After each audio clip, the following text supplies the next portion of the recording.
Well, welcome everybody to Random Wrestling Talk episode number 12. Did I just come in wrong or something? Because I think I cut out on what I was saying. Damn, this thing sucks. All right, anyway, let me reiterate. Welcome to Random Wrestling Talk episode number 12. Your boy, World of Wrestling, here today to discuss about some things that happened after WrestleMania, news and rumors about Cody Rhodes and his situation with Triple H, and pretty much explaining to all of us how phony and baloney he can entertain a crowd, but at the end of the day, guys, he's a worthless piece of shit. And I'll explain why. Prime example, and by the way, am I coming in okay? Am I breaking in and out or anything like that? Because I can't really tell. Please let me know in the chat. Looks like I am coming in like shit based on my camera.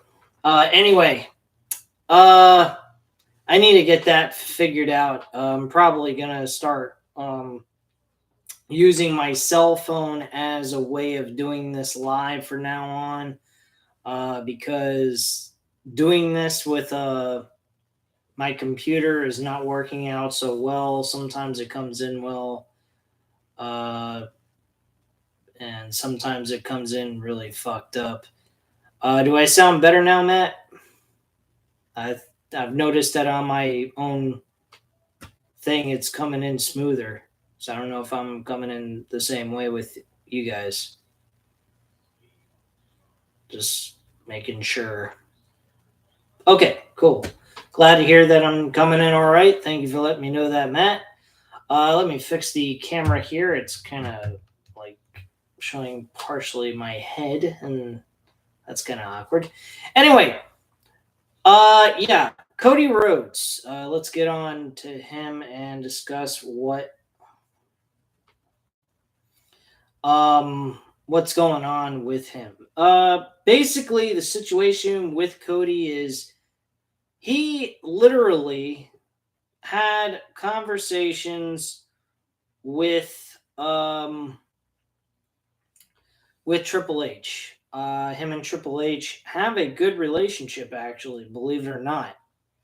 My one question to you guys is this: why in the world? Yeah, okay, Matt 87 Eel, whatever you say. Anyway,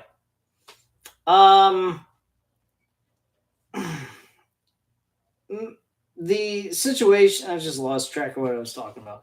Thank you, Matt. You fucked me up. Anyway, Cody Rhodes actually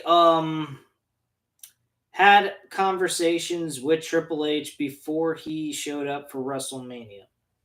I'm going to find that story in just a second. There's another thing also mentioned that Cody is also reportedly got the deal that he wanted as well, which I'll go over too. And then we'll also go over and so forth. So we'll go over all that. What Roman Reigns' situation is with his shoulder. He actually had a problem with his shoulder after the WrestleMania event. So let's go over the conversation that Triple H and Cody Rhodes had before WrestleMania 38. So here's what is said. Cody Rhodes made his return to WWE at the WrestleMania 38 and defeated Seth Rollins. While speaking to media on Sunday morning, Cody talked about conversation he had with Triple H just prior to the event. We did speak, and I think Triple H did it in such a Triple H fashion. Everybody had come on the bus to say hello and talk a bit about what may happen, and the very last one was Triple H. My former assistant from AEW came as a friend, and he was on the bus as well. And he knows the world's worst kept secret that Hunter is my favorite wrestler. That's very funny that he actually says that, but yet in the very first AEW pay-per-view Double or Nothing, he goes ahead and uses a sledgehammer to go ahead and smash the representation of Triple H's throne that he did at WrestleMania 30 in 2014.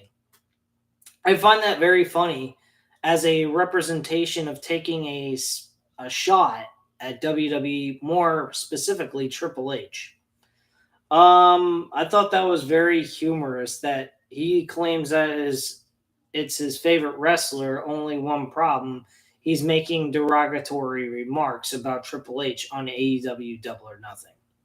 Makes no sense to me, but hey, there's one truth of reality, facts given out to you guys, that good old Cody Rhodes is not the way he appears to seem. So there you go. Let's see, what else did he say? That was a really starts to tear up. This has been a wild tear-filled weekend, but it was just a good moment. I swear to you guys, Eric Bischoff said something a long time ago. That Eric Bischoff said that Cody would be AEW's version of John Cena and become an actor, and so he is an actor. This return to WWE, I'm not discrediting Cody for his wrestling ability. He's one of the best in the business right now. But as a human being, he is fake as shit. That's all I'm going to say. Did I enjoy watching his speech last night? Yes, I did. I can't deny that. But I know that deep down, the whole thing's an act. The guy is an actor, okay? He is phony baloney bullshit. He doesn't give a shit about this business. He don't care about wrestling. He looked at it as a way to make himself recognized by the wrestling world. By doing so, that also gave him the platform to be able to utilize that as a negotiation tactic against WWE in case things went south with AEW. He always had WWE in his back pocket.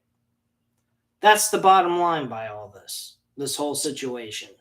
This is complete and utter bullshit, man. He takes shot at WWE week after week. Look, I wouldn't be on here right now saying a word about Cody, complaining about Cody going to WWE, if he just did what he had to do in AEW, entertain the masses, give them something else to watch, and that's it. But he constantly took shots at WWE, as well as the rest of the AEW roster. So let's be honest, guys. Do you really think that if anyone wants to complain about AEW complain about WWE while working for AEW, should they have any reason to go to WWE? Answer that question right now in the chat right now.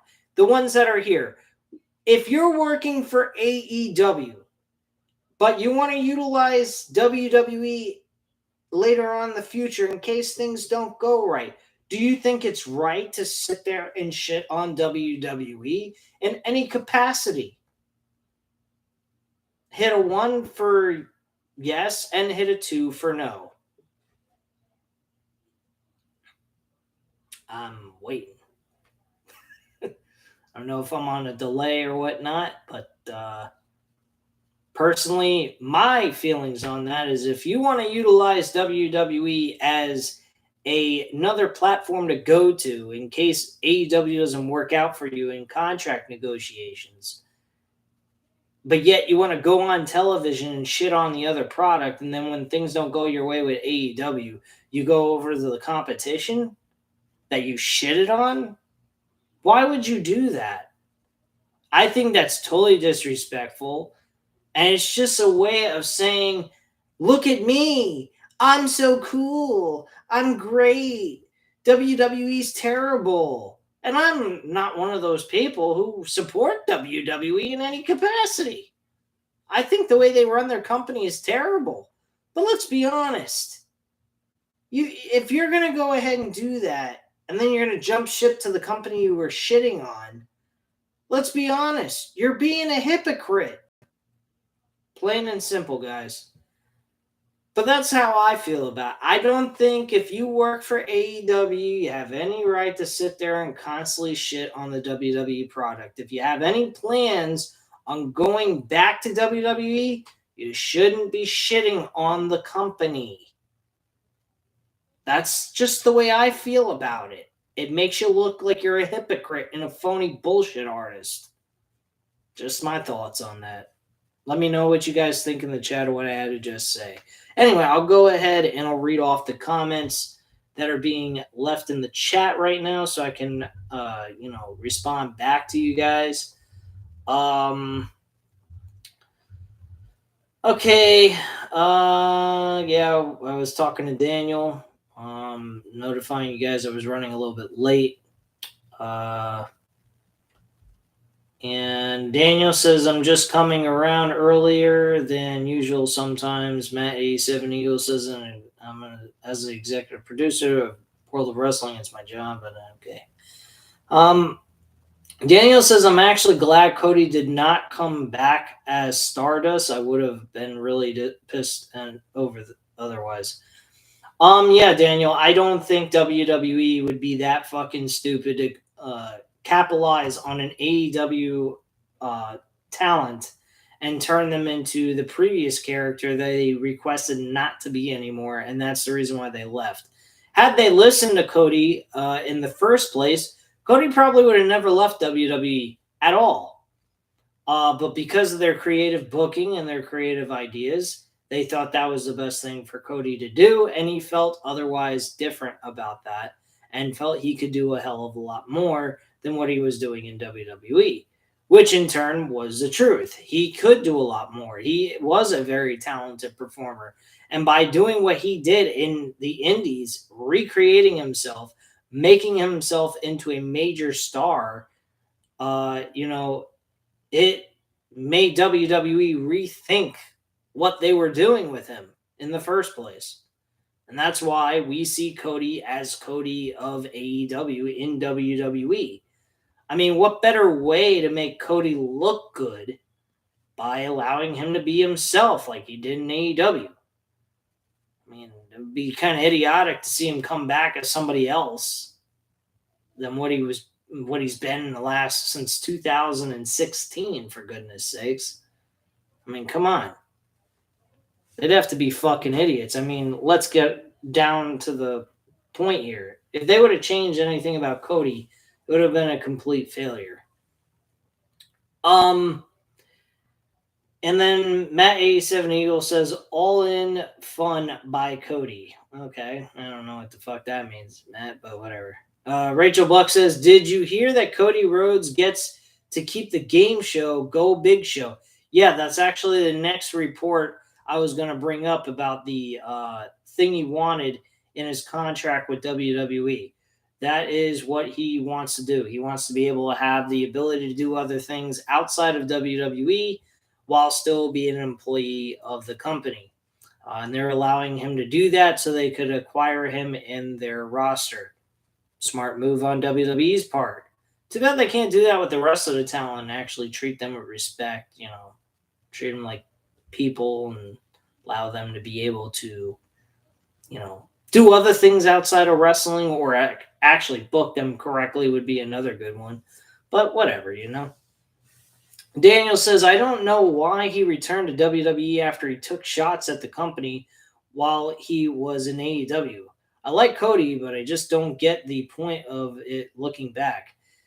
Then he goes on, Daniel goes on saying, if it didn't work for me, if I was in AEW, I wouldn't take shots unless things don't go well with WWE.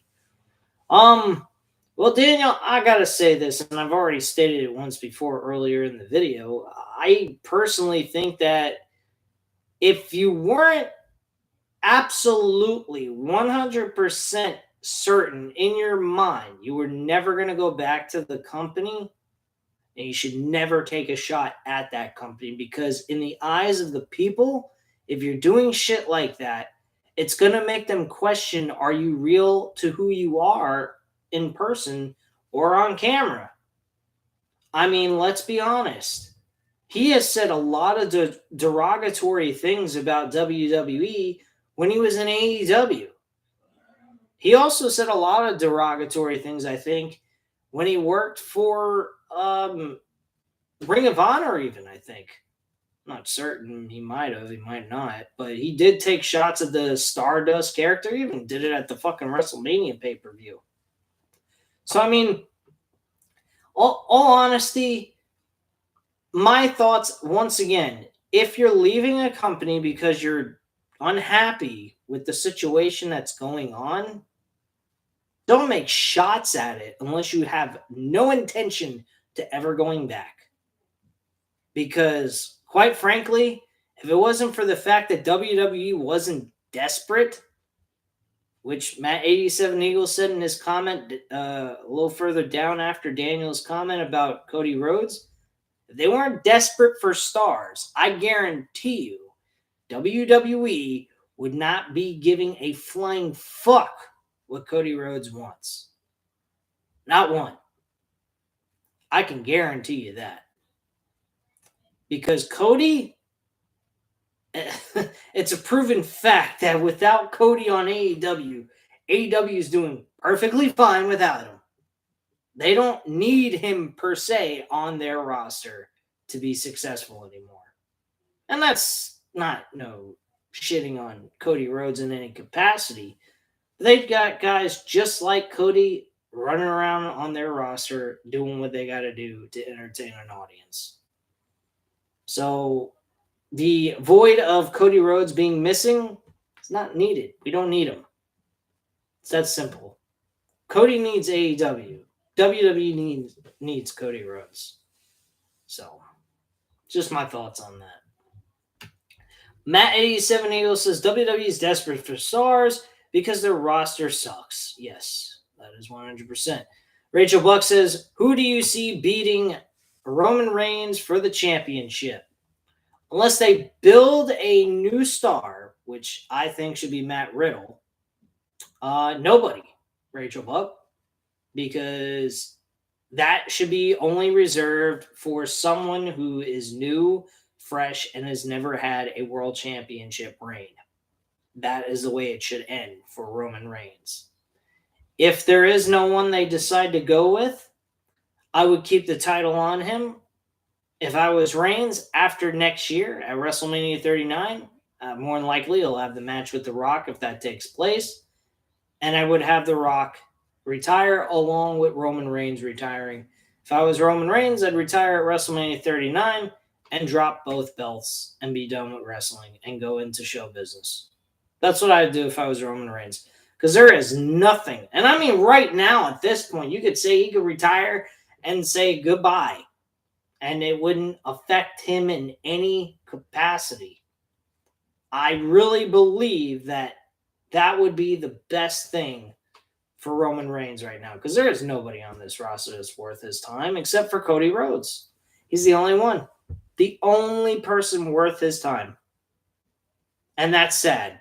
Because, let's be honest, there's a lot of talented wrestlers on this roster that just has not gotten a good push.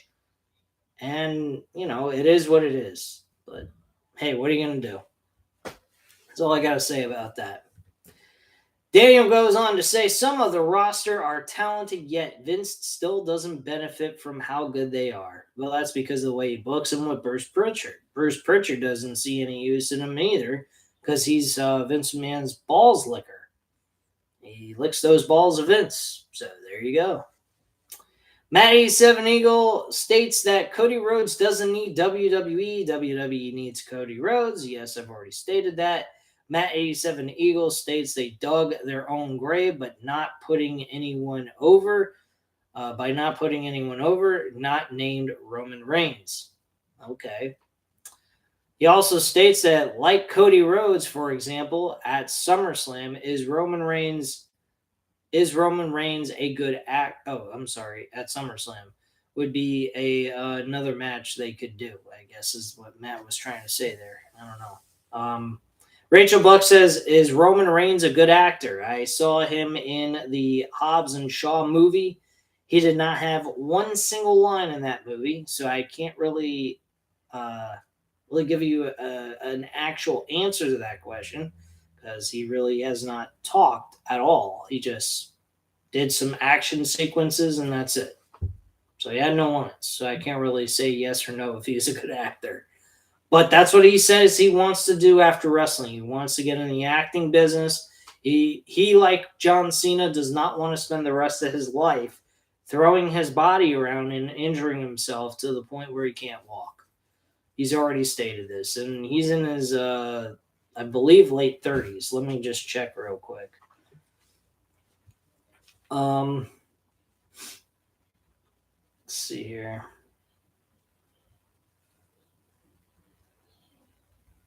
All right. Roman Reigns. Let's see what his age is. He is 36 years old. He's only 2 years older than I am. So I'd say he's got maybe another 2 years left in him. I think by 38 years old, he's going to want to retire and call it a day.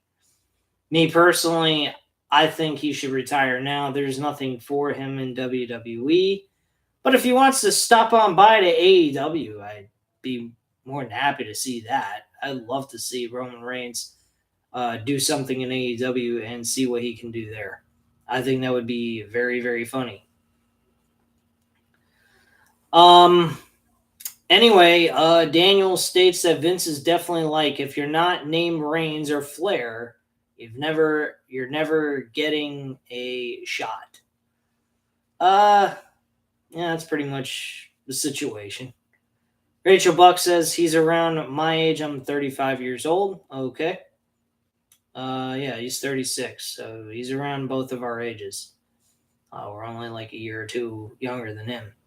But yeah, honestly, I think that Roman Reigns has done a lot for this company. Overall, they've also given him everything anyone could possibly ask for as a talent on this roster.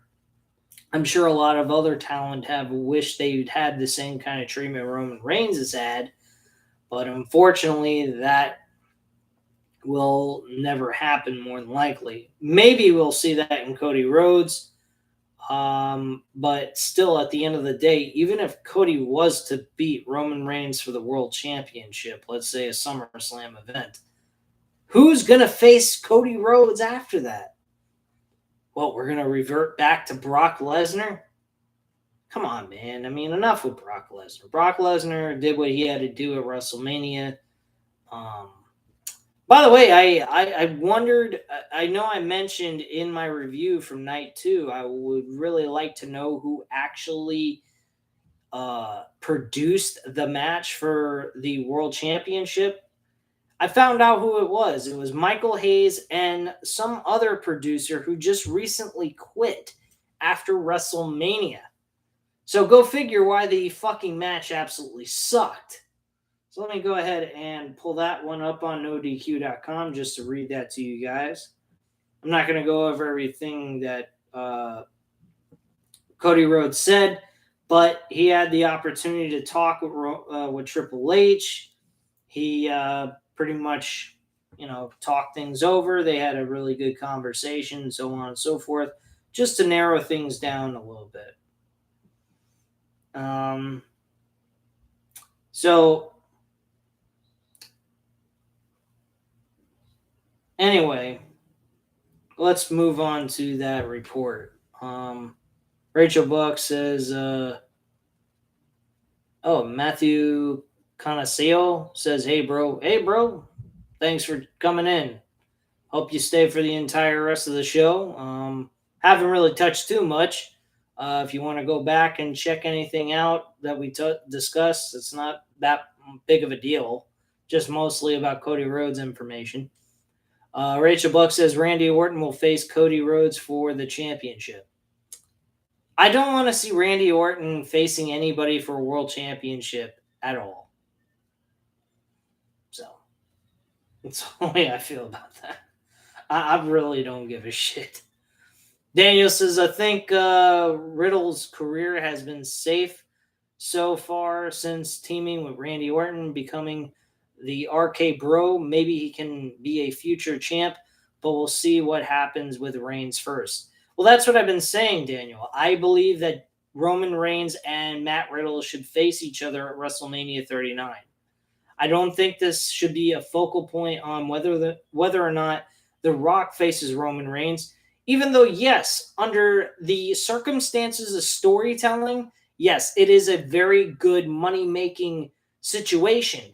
But shouldn't we be looking more at the situation of building new stars? I mean, let's get real here, man. This is getting ridiculous with all the old guys coming back.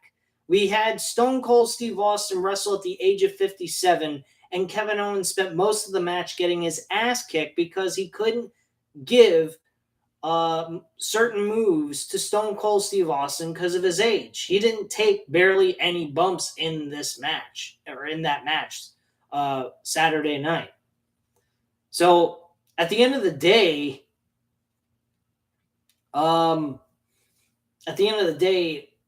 what are we, what are we gaining from seeing an older wrestler come back out of retirement to do one stupid match? We're not gaining anything. Kevin Owens sure as hell didn't gain anything. He just had a moment where he got to wrestle one of the biggest names in WWE history, but wasn't able to do anything exciting outside of doing a fucking suplex on the outside by where the fans were. And that's it. That's all we got. Big fucking deal, man. Matthew Conasillo says, can you do a watch-along of AEW? I thought about that. Thought about doing a watch-along for several different shows. I may or may not do that. I'm not sure yet. But, I mean, I'm not really a big fan on the watch-alongs and then doing the review at the same time because I'll miss stuff. So I'm not sure, but I may think about doing that in the near future. So that's a maybe, Matthew. Rachel Buck says, who else should team up with Edge and Priest? That's a good question. I feel kind of like the Edge's faction is becoming like the House of Black in a way. It's kind of ironic. But I like the pairing of the two. It makes sense.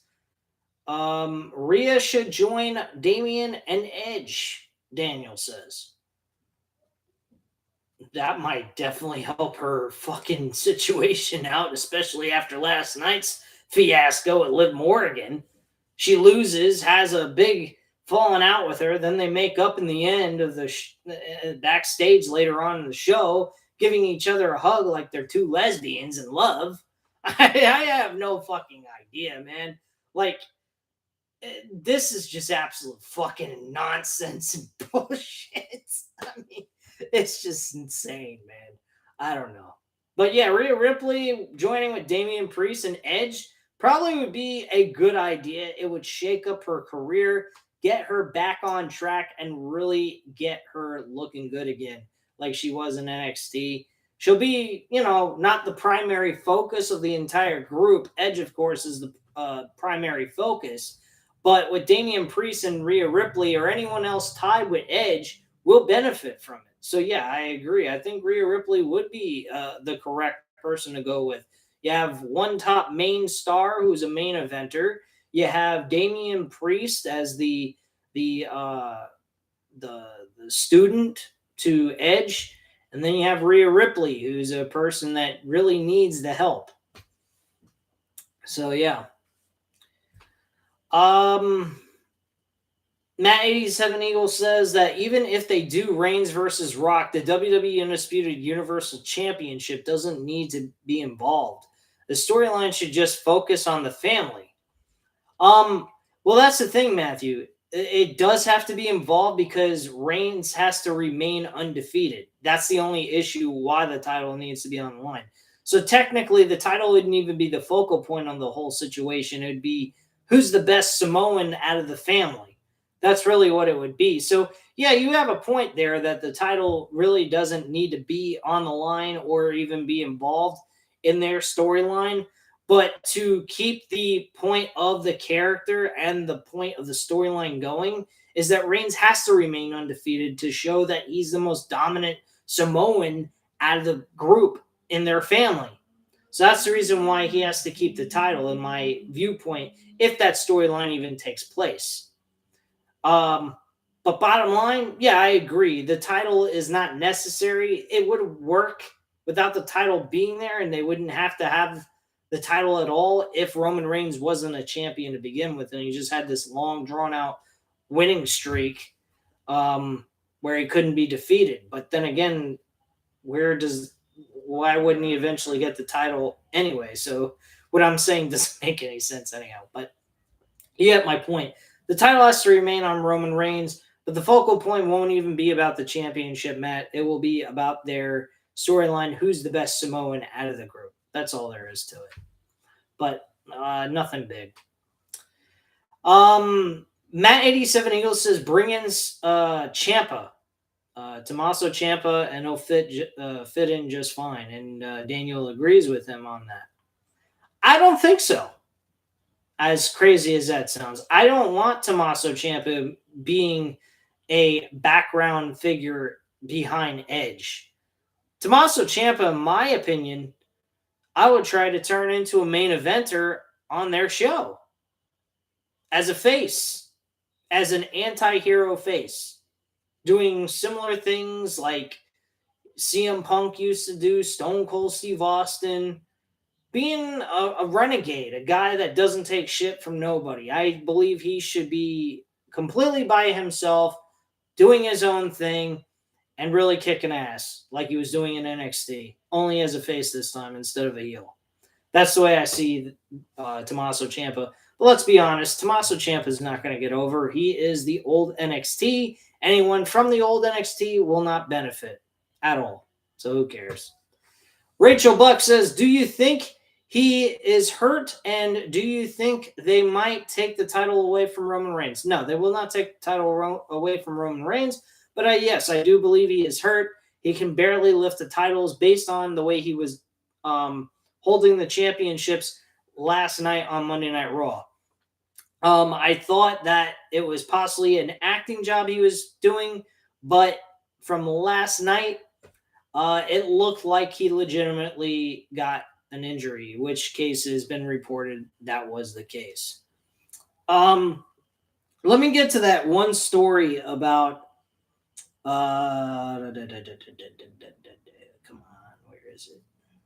Here we go. Producer from WrestleMania 38 reportedly quits WWE. So they're going to be able to go over this entire thing here. They state Pat Buckridge is the person who left the company after WrestleMania 38's event. And here's the matches that were produced by specifically the producers that did each match. The Usos versus Shinsuke Nakamura and Rick Boogs for the tag team titles with Sean Daivari. Happy Corbin and Drew McIntyre was produced by Abyss. Abyss actually did a good job based on what he had to work with, because what he had to work with, the storyline was absolute shit. So I got to give him some credit. No wonder why the match was decent. But the build towards it was absolutely fucking terrible.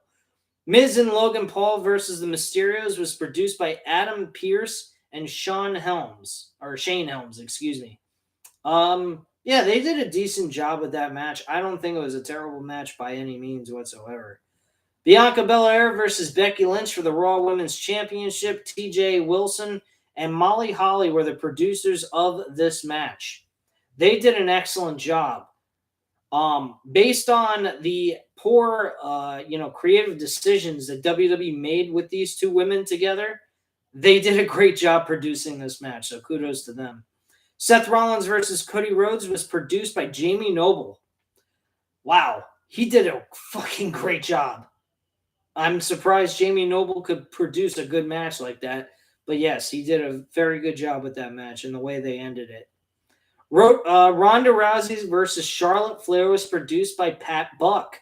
Pat Buck being the person who just retired from WWE and resigned from their position.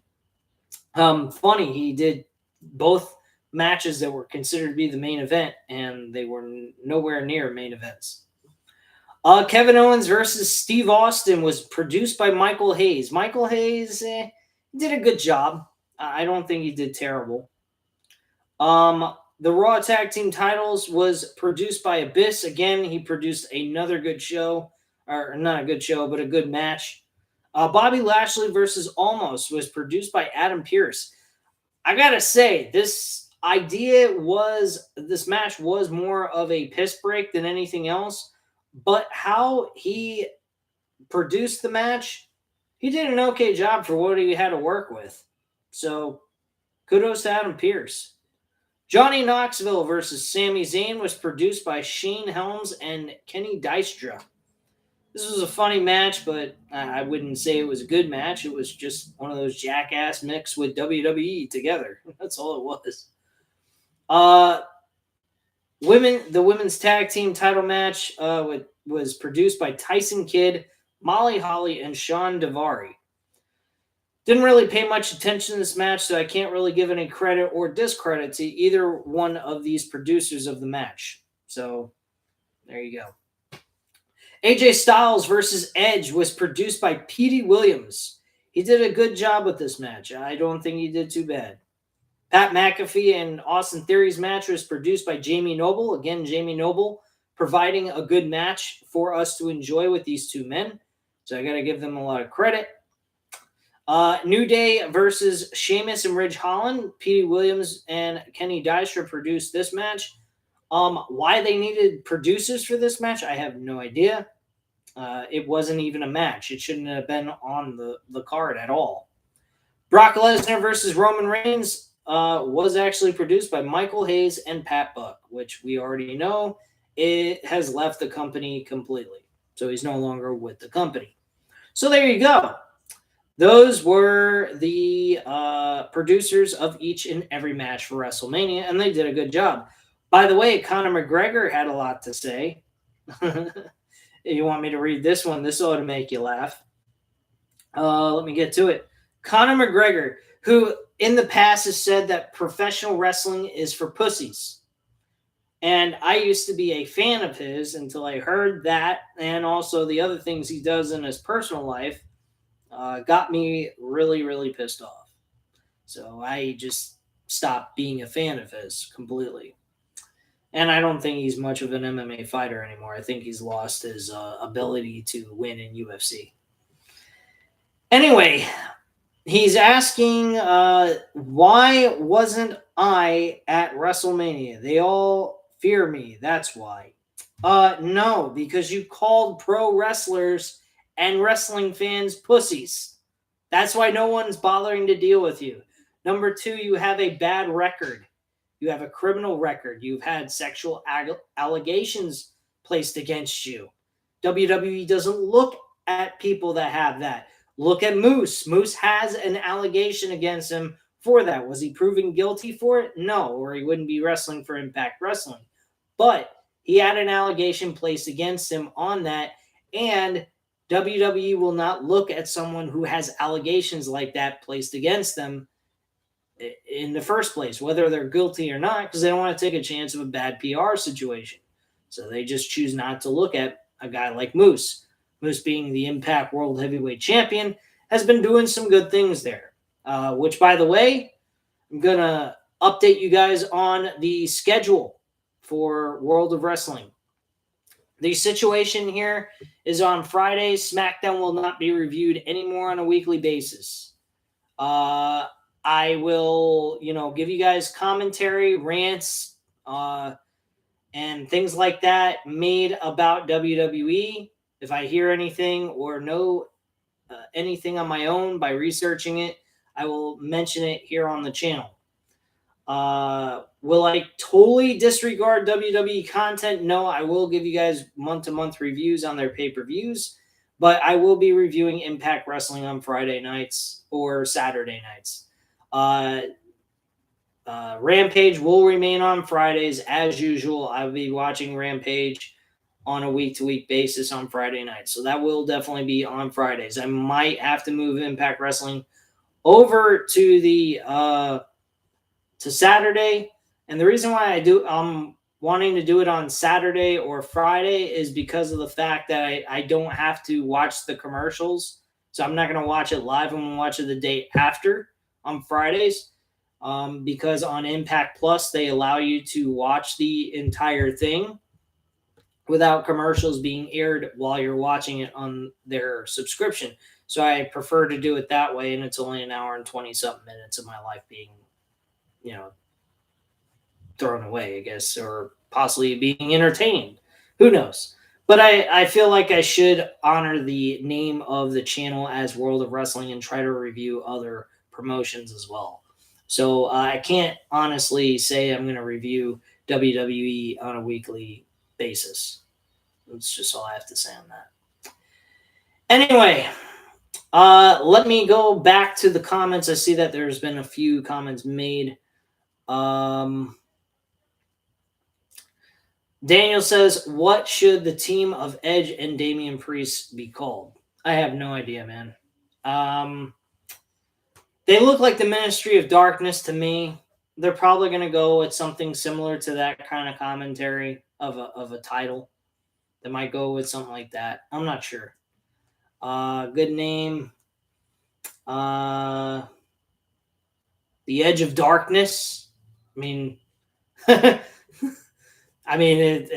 there's a title called Edge of Darkness with Mel Gibson, so they might not be able to do that, but that's the best thing I can come up with. It's a little bit catchy because of Edge being the leader of the group. Calling it the Edge of Darkness might be a cool way of naming it, but that depends on copyrights and whatnot. So I don't know if they could use that anyway. Matthew Conacillo says, do you think Johnny Gargano is going to AEW? Yes, I do. I just don't think it's going to happen right away. He may be saved for Double or Nothing. He may be saved for the next time they're in Cleveland, Ohio. So I'm not sure. But yeah, I do believe he will be showing up in AEW at some point.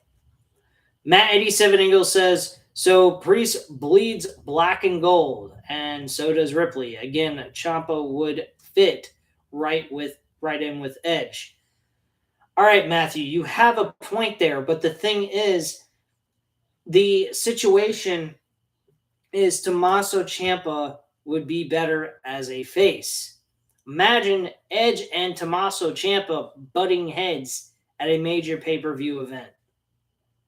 You don't think that would be a good match? You don't think people would be interested in that? An anti-hero Tommaso Ciampa, the psychopath Ciampa that we saw in the Indies from Ring of Honor and in Evolve, going at it with fucking Edge at a major pay-per-view like SummerSlam coming up, possibly. You don't think that would get over? I mean, come on. I don't even think Ciampa's making it to the main roster ever. I think he's NXT bound for good. He never coming to the main roster. I don't think he cares to. And if they force him to, probably just back out and go somewhere else or just retire from wrestling altogether. Who knows? Matthew Conacillo says, so do you think Johnny Gargano is going to AEW and so Tommaso Ciampa? Well, you asked about Johnny Gargano. I answered it, so I don't need to answer it again. About Tommaso Ciampa, no, I don't.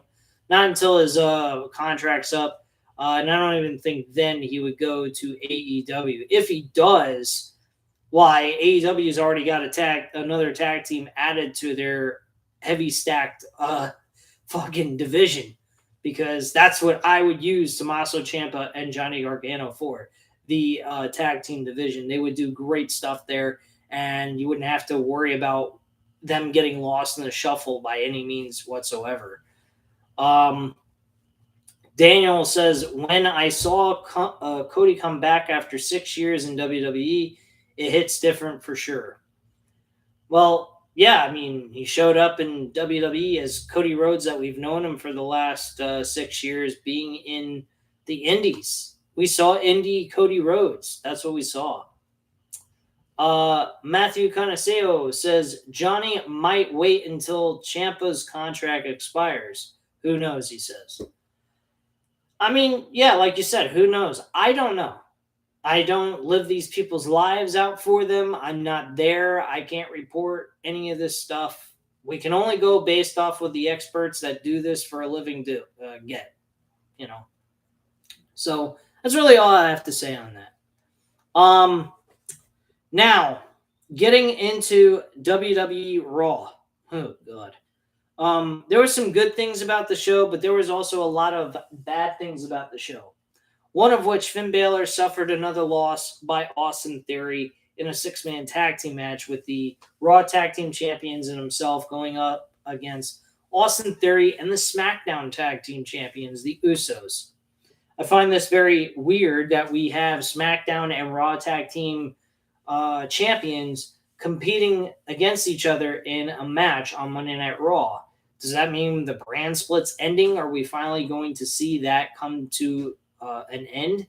I hope so, because quite frankly, I am tired of the brand split. It's not benefiting anybody at this point. Not to mention the roster is extremely low on talent, so why not? Do you watch NCAA basketball? Matthew Conaseo says, or asks. No, not really. I don't watch college basketball. I watch the pros. Most of the college basketball talent don't even make it to the NBA. I mean, some of them don't even. I mean, some of them you don't even hear from ever again after their career in college basketball is over. And football is totally different. Football, you could go ahead and investigate all kinds of players across the board in every college that is well known, and you will see them in the pros. So their chances are higher, and you'll see that talent that you've scouted and watched through the college years that they've been there. But with basketball, it's totally different. You can't really invest in those players. To be perfectly honest with you, I don't think college basketball players are as good and as entertaining as pro basketball. So that's just my feelings on that. Matt87 Eagle says, good thing Cody's promo, bad thing the rest of Raw. Cody promo was very act-like. He was cutting a promo that, to me, sounded so much like an act. Really, honestly. I don't know what to believe about Cody anymore at this point. After the shit that he did with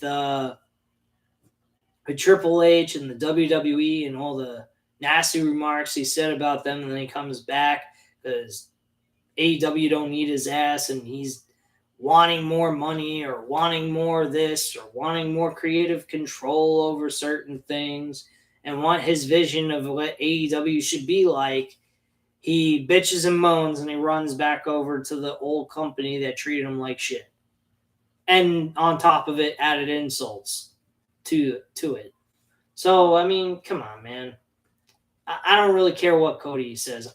I would love to see Cody wrestle. I'll watch him wrestle, most definitely. But his promos, I won't believe it no more. No more, man. I think the kid is full of himself. I think he's very egotistical. He wants the show to be all about him. Basically, he is the modern day Hulk Hogan and nowhere near the level of popularity of what Hulk Hogan was back in his prime. That's all Cody Rhodes is. Creatively, Cody Rhodes is like Hulk Hogan. He wants it all about himself. Even when he loses, he wants it to be about himself. He wants the whole thing to be about him. I mean, look at Malachi Black and himself in that match. I mean, he had lost, and then he had to get a win over Malachi Black at the end of all this. Why? It hurt Malachi Black in the end of, it hurt him more than it hurt Cody by doing that. Why did we have a rematch? I just don't get that. It was ridiculous. But hey, that's Cody for you in a nutshell. That's the reason why I'm not a fan of his anymore, man. I'm sorry to say it, but I'm not a fan of his. All right, so let's go to the WWE Raw results from last night. April 4th, 2022. All right. One sec. What the fuck? Oh, here we go. All right. So, of course, Cody goes ahead and cuts his in-ring segment talking about how he's going to win the world championship for his old man. Yet, he's willing to go ahead and sit on television years ago with his old man as Stardust and say these exact words. I'm not Cody Rhodes, and you're not my father anymore. What? You're dead to me is basically what he said to his own father, Dusty Rhodes. Are you fucking kidding me, man? Michael Master says, "What's up, man?" I said, I say, "What's up?" back to you, man. Thank you for showing on, coming on in and everything. But yeah, I mean, that is the biggest joke I've ever heard. Let me ask you guys a question. You give me a yes or no answer. Yes being a 1, no being a 2 being a no.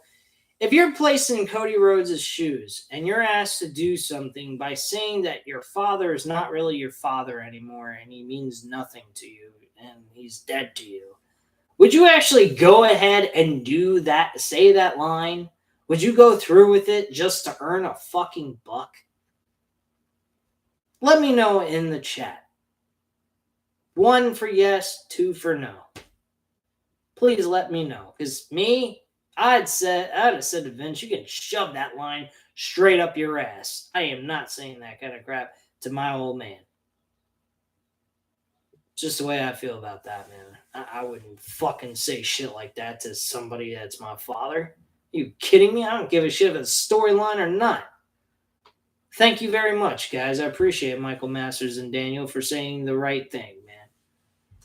I mean, I'd have told him to go shove it. I mean, the guy was already going to go out the door anyway. Why wouldn't he just say, fuck off, man, I quit? You know, live out your 90-day term, whatever the fuck the term of the clause is for the contract, and just walk. I mean, money's money. Money will come and go, but your name will get you where you want to go. And it did. It got him where he wanted to go. He went into the Indies. He made a decent living. He owns an amazing home based on the roads to the top. I mean, the guy lives very well. So him going to the Indies didn't really hurt him in any way, shape, or form. So, I mean, let's get honest with ourselves here. I mean, he didn't need WWE. He had all the talent that he needed to get over in the Indies and become a very well-known name in pro wrestling. Give me a break, man. And his promo work is outstanding. And I'm not saying, just because I'm shitting on Cody right now based on what he said, does not mean that he can't cut a promo. He can cut a promo. But based on his actions, how can I believe it?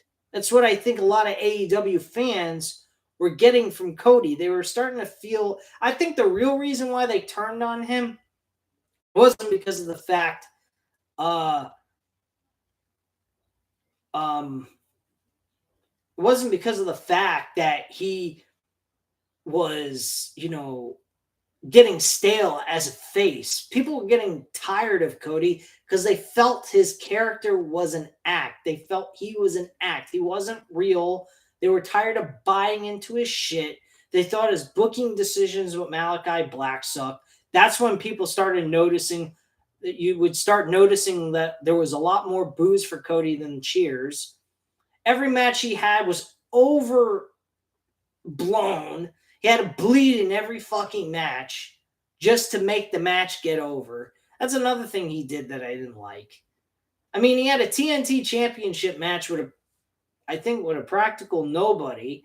And he fucking went ahead and, said, hey, let me just cut myself and make it more extreme and look all fucked up and, making it look more intense than it needed to be. It was just a TNT championship match, for goodness sakes. This was in 2020 when they first brought the title into existence. Michael Master says, I bought a boat if you want to go out sometime. Well, Michael, I don't know where you live. I don't even have your phone number, and I wouldn't recommend putting your phone number on the chat. So that'd be a bad idea. But yeah, sure. I mean, I don't know how we'd be able to do that, but if you want to, by all means, but I don't know how we're going to get in touch with each other. I don't have a number for you. So, and I wouldn't recommend, like I said, putting it on the chat.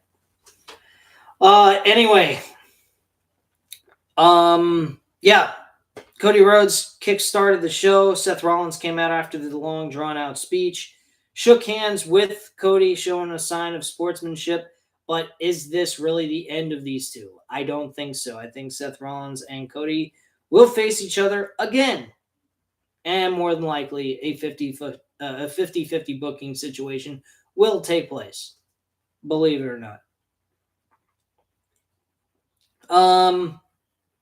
So let me get to the very first match, which, I'll be honest with you, matches on this show sucked. The matches were terrible. The promos were decent. And there was a cliffhanger with Roman Reigns at the end of the show that left you wondering what they're doing at this point with both championships.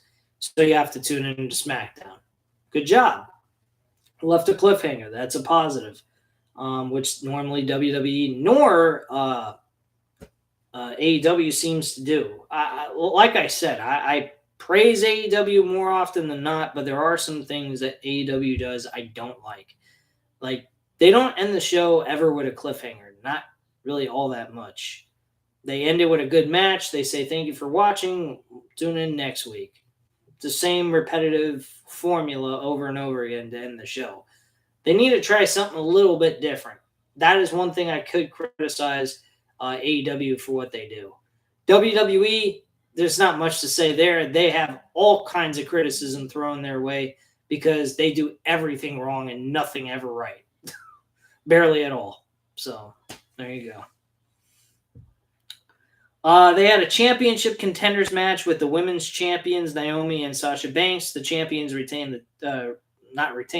their match, which is to be expected. I would hope so. But then again, we saw in one Raw or one SmackDown episode where 3 champions lost their contenders matches, which is nuts. And then you see Ricochet as the Intercontinental Champion losing 2 matches to Los Lotharios. Fucking joke. Back to back, no less. Rhea Ripley also got pissed off at Liv Morgan, walked away, and then later on in the show they hugged it out and are staying a team, but that more than likely is going to end soon at some point. Kevin Owens had a segment. He made all kinds of excuses why he lost the match. He said, oh, well, I'm facing an elderly old man. I got a back that was fucked up. I shouldn't have made the match take place. Blah, blah, blah, blah, blah. Yada, yada, yada. Screaming and getting loud at one point or another. Then Elias shows up, but he's no longer Elias. He's so-called the younger brother of Elias. His name is now Ezekiel. What? That's his name. He looked like a fucking jobber, for God's sakes, man. The guy looked like a jobber. He looked like an enhancement talent that Braun Strowman should have had when he was on that big-ass run. Come on, man. Back in 2017, he's the type of talent you would have seen in a ring with fucking Braun Strowman, and you'd have beat him in less than 2 minutes. I mean, the fucking joke, man.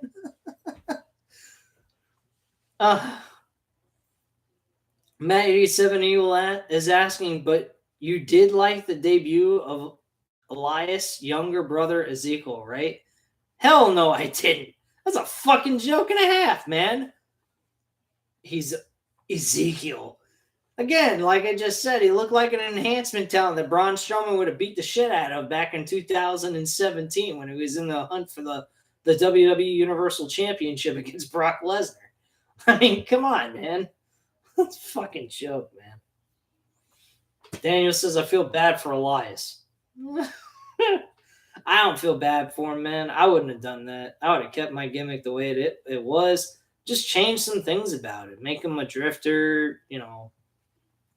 They could have made him like an army veteran, something like that, possibly. I mean, and play off with the beard and all that. The beard was his money maker, man. That was really what helped him stand out, was that fucking beard and just the way he talked. They could have made him a poor person playing a guitar and, you know, playing for money, you know, and doing something similar to what Happy Corbin did, but doing it a little bit different, more interesting and cool. You know, turn him into a journeyman face character with a guitar and entertain the masses and not make fun of the crowd anymore. Something like that. I don't know, man. I mean, what the fuck? I'm as bankrupt creatively as WWE at this point. Why not just make it simple? Make him a good wrestler. Why not that? What the fuck is all this freaking gimmick shit? You know, everyone wants to say larger than life. Well, here's an idea. You want to know how you make a person larger than life? You have them win a lot. You have them have charisma. You have them cut good promos. You allow them to be themselves. They don't have to be an Undertaker. They don't have to be a Doink the Clown, a Diesel, a fucking Razor Ramon. I mean, those gimmicks were great. But the bottom line is there are just so many gimmicks you can do and combinations you can do of gimmicks that it gets stale. Look at UFC, man. There are a lot of entertaining UFC fighters. And they bring in a ton of buy rates. If you look at some of the UFC pay-per-view events, they have fights where their main event fight was able to produce a 770,000 buy rate pay-per-view rate, buy-in rate. That's amazing. Brock Lesnar, of course, brought in the millions. Conor McGregor brought in millions of buy rates. What's his name? I'm trying to remember. Fuck. George St. Pierre. That's the name I was thinking of. George St. Pierre brought in 500,000 buy rates in one pay-per-view event. I've seen him also bring in almost close to 1 million. I think it was against Jake Shield at UFC 129. I mean, these are guys that are just normal people like you and I that just specialize in what they do, and it's MMA fighting. What's any different than wrestling? How is it any different? Have the guys being utilized correctly. Roman Reigns doesn't have any major gimmick. He's Roman Reigns with a fucking catchphrase. That's it. There's nothing special about him. He's got this unique style about him. The way he walks and moves and talks on the microphone. He's got Paul Heyman on the side, who does excellent promo work. And then he's got two of the best guys in tag team wrestling right now, who are his cousins working alongside with him. That's nothing special. You didn't have to go out of your way to create something like that. It was based on the fact that the Usos are one of the greatest tag teams in WWE right now. And they're cousins to Roman Reigns. Roman Reigns has been winning match after match after match. He's developing an ego.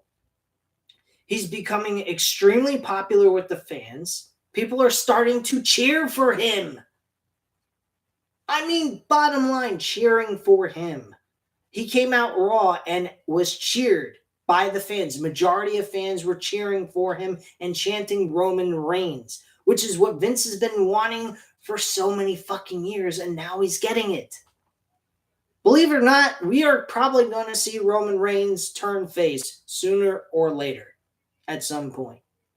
I don't know when it's going to be, but it might happen. Or it might keep him the way he is because Vince might like him the way he is. Who knows? And if he does, I'm fine with that. But somebody's got to beat this guy already, and it's got to be something new and fresh. Someone who's never won the world championship before. And don't give me Cody Rhodes. Cody Rhodes is not a new superstar. The man has won world championships in the indies. So don't give me that crap. Cody should be beating the man who beats Roman Reigns. That's what needs to happen. You want Cody to win? I'm fine with that. But he's got to beat the newcomer champion and give the newcomer champion a chance to have a reign where he wins and retains the title for several months and then make Cody become the world heavyweight champion. Maybe you make Cody Rhodes become the world champion at the next year's WrestleMania, WrestleMania 40. That would be a great moment. 40 years of WrestleMania. And Cody Rhodes wins the Royal Rumble and then becomes the new World Heavyweight Champion after 1 year reign by the new upcoming star known as whoever it might be. I would say Matt Riddle, though. But hey, that's just me. Anyway, the rest of the show, personally, guys, I really don't want to spend all my time doing this. The Ezekiel thing was an absolute joke.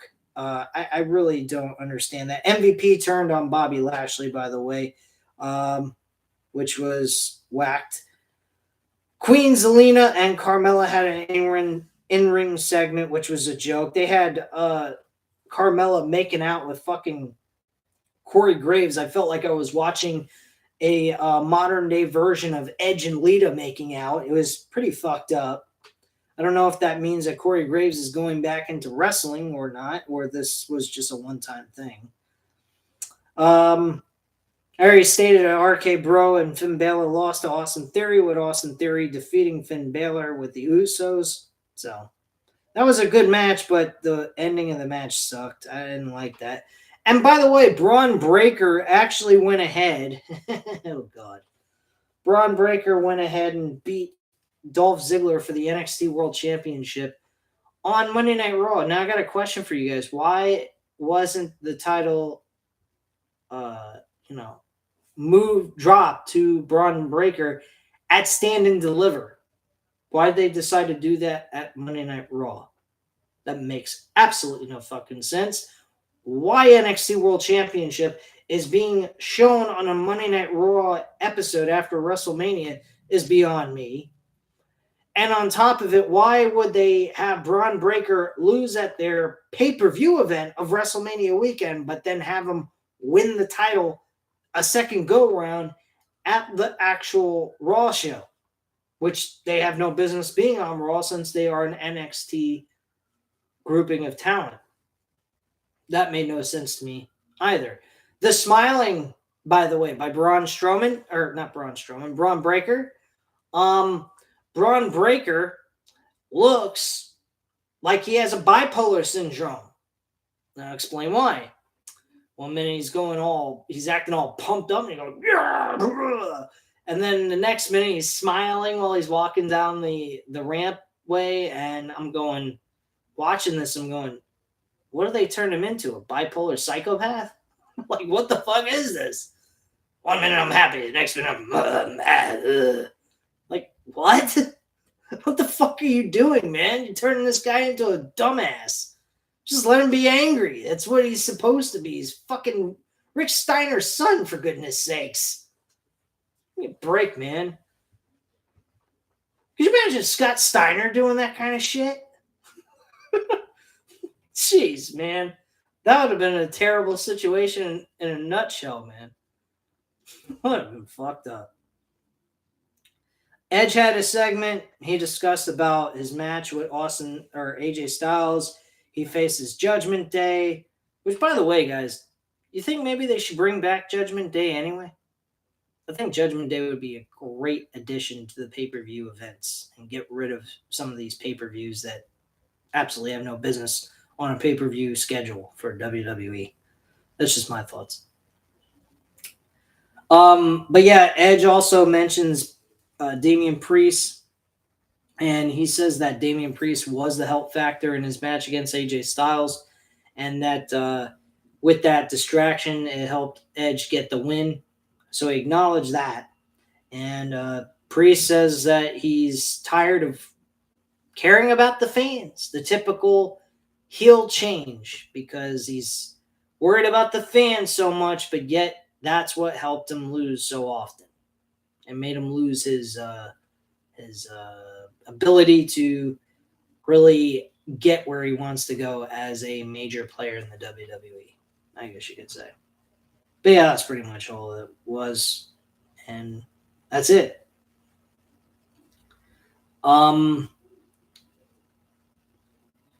Also, AJ Styles thing shows up out of nowhere, by the way. I forgot to mention that. Styles runs in down to the ring. Priest meets him on the ramp. Styles dumps Priest into the crowd. Styles attacks Edge and sets up a concerto, and Priest attacks him from behind. Edge and Priest hit a spear and a sweep combo to close out AJ Styles in this segment. That's pretty much all that happened there. Street Profits versus Alpha Academy, could care less. This turned into a Texas Tornado tag match that the Street Profits won. And then we had the undisputed Universal Champion, Roman Reigns, and the Bloodline showing up. Pretty much telling people and leaving people with a lot of questions and answers. What are they doing with the titles? What is next for Roman Reigns? He left a cliffhanger, and that's basically how the show went off the air. That's pretty much it, guys. So SmackDown will be an interesting show to catch into. I may just go ahead and look on, I DVR all WWE television shows in case I want to ever watch any of them. And I may go ahead and catch the segment with Roman Reigns on SmackDown to see how things went with that. But you guys will be receiving an Impact Wrestling review leading up to Rebellion for this month. And I will continue to do that unless the views on those videos are not the way I like to see them. If I'm not making like 20 to 30 plus views per video or better, then I'm not going to continue to do Impact Wrestling. So those views have to stay up, like the AEWs and the WWE reviews. If so, then terrific. I will continue to do those reviews for the future for Impact Wrestling. A person in the comments yesterday asked me to review WrestleMania 24 for the next pay-per-view of the week. I will review that. If you guys would like to leave a comment in the chat of the next pay-per-view after that for the following week from this Monday, let me know what pay-per-view you want me to review. I'll go ahead and do it. Otherwise, I will figure out of the collection of hundreds upon hundreds of thousands of pay-per-view events and check one of them out and then give you guys a review on that the next week after Monday. So that's just pretty much that. Anyway, let me go ahead and close out the show with reading off the rest of the comments that were made, and then we will close up shop here because we've been going for almost an hour and 15 minutes. Let's see here. Daniel says 50-50 booking ruined WWE partly. Also, there are terrible promos that they scripted for everybody. Daniel then says hashtag AEW forever. Totally agree on that. Daniel says I'd rather enjoy playing WWE 2K22 than watch the shows. Absolutely. You probably could book better shows than what WWE provides anyway. Matt87 Eagle says, but you did like the. Oh yeah, I already discussed that. All right. Matthew Canaseo says they ruined Elias. Yes, they did. Very much so. Daniel feels bad for Elias. I already mentioned about that. Elias deserved better. I don't know about deserving better, Daniel, but I mean, if you're gonna bring him back, don't make him look like a fucking enhancement talent. He looked like one of those dumbasses that are the hometown enhancement talent that they're putting in the ring with Kevin Owens to work with. I mean, it looked ridiculous. Matthew Canaseo says, who is better, Kenny Omega or Roman Reigns? Character-wise, Roman Reigns. Wrestling-wise, Kenny Omega. So they're wrestling. Kenny Omega is better than Roman Reigns. Roman Reigns is a better entertainer, storyline teller, based on his character gimmick and how well he played as a heel. Not saying that Kenny Omega was bad in any sense of the word. He did a good job playing a heel, but just Roman Reigns beat him out in that category. That's all. But no, Kenny Omega is not a terrible storyline provider like Roman Reigns. Or let me rephrase that. Kenny Omega is not a bad storyline teller. It's just that Roman Reigns did it better than he did. That's all. That's all I can say. But yeah, Kenny Omega was the top heel in AEW. It just so happened that Roman Reigns has done it better for the last year and a half or so. So that's the only reason why I say Roman Reigns is better than Kenny Omega when it comes to that. Wrestling, though, Kenny Omega's got it all over Roman Reigns. Daniel says, Riddle, Baylor, Xavier Woods. I don't know who should work well to beat Roman Reigns.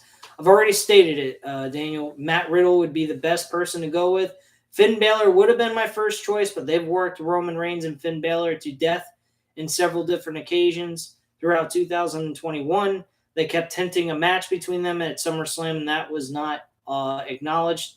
Instead, they acknowledged a signature by John Cena with a fucking marking pencil, which I don't understand why that was the case. And his name wasn't even on the contract to begin with. So they messed up on a few things there to make that match even official. But yeah, Matt Riddle would be the choice I would go with to build up. I would have Randy Orton turn on Matt Riddle leading into SummerSlam. That would be your SummerSlam match. Matt Riddle gets rid of the comedic Riddle version of himself, becomes more serious like he was in NXT, and starts kicking some ass. And then eventually wins the Royal Rumble and faces Roman Reigns at WrestleMania 39 to win the WWE/Universal Championship. If both titles are acknowledged as two belts, then I would have Drew McIntyre and Matt Riddle win the Royal Rumble, have them both on Raw and SmackDown win their matches, not really suffering too many losses at all. And then them both doing a Lex Luger, Bret the Hitman Hart situation from WrestleMania 10, having them both get eliminated at the same time, being the last two guys, and have a tie between these two men so that we have two winners to face Roman Reigns for both the Universal and WWE Championship. That's how I do that. So you'd have Roman Reigns on night one against Matt Riddle or Drew McIntyre, and then Drew McIntyre and Roman Reigns for night two. Whichever you choose to do first is fine with me. But that's what I would do. I'd have those two guys as the focal point to take the two belts off of Roman Reigns. If it's one title, if it's only one title and it's not two separated belts, then I would have Roman Reigns just lose the title to Matt Riddle and be done with it. And that's it. End of story. Period. Matt87 Eagle says, no, he beats Reigns. No one beats Reigns because there's no one to challenge him for the belts. Yeah, there is. They have the capability of doing that if they do it correctly, and they have plenty of time to do it. And while that is going on, just have Roman Reigns continue to destroy the entire roster, whoever it is, to challenge him for his world championship. That's simple, Matt. Then also Matt says they aren't breaking up RK Bro anytime soon. Okay, well, whatever. If they want to go ahead and blow a shot at Matt Riddle becoming a world champion and becoming a well-known character on their roster, by all means, go ahead and blow the moment and kiss it goodbye. Anyway, guys, that's all there is to this episode. At this time, you know what to do. Hit the like button if you like the video. Hit the subscribe button if you're not already subscribed to the channel, and leave a comment down below. I'll definitely get back to you on that. And I thank you guys very much for watching. And I'll speak to you again tomorrow for AEW Dynamite.